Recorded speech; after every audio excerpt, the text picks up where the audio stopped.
ప్రభువైన యేసుక్రీస్తు నామములో మీ అందరికీ శుభములు. నేటి దేవుని వాక్యాన్ని చదువుకుందాం. ఎఫెసీయులకు రాసిన పత్రిక 6వ అధ్యాయము 11వ వచనం.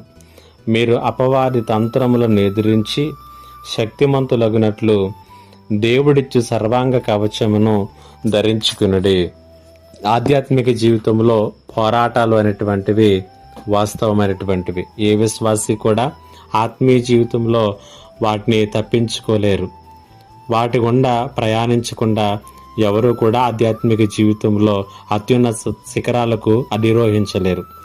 విశ్వాసులు ఈ ఆత్మీయ పోరాటంలో స్థిరంగా నిలబడటానికే దేవుడు మనందరికీ కూడా సర్వాంగ కవచమును ఇచ్చాడు అనేటువంటి సత్యాన్ని పౌలు మనకి ఎఫెసీయులకు రాసిన పత్రిక 6వ అధ్యాయం 11వ వచనంలో జ్ఞాపకం చేస్తున్నాడు.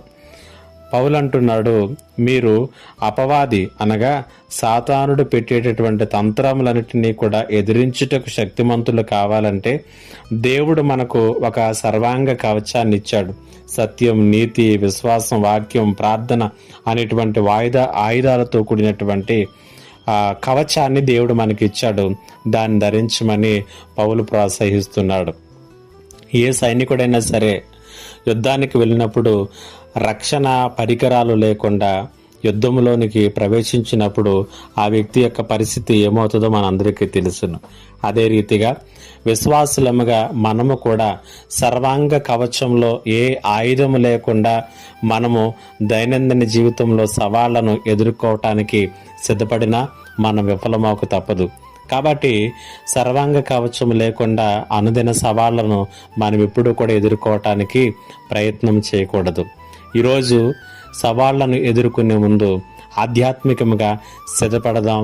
దేవుని యొక్క కవచాన్ని సంపూర్ణంగా ధరించుకుందాం. అపవాదిని ఎదిరించి క్రీస్తు అనే బండ మీద స్థిరంగా నిలబడదాం.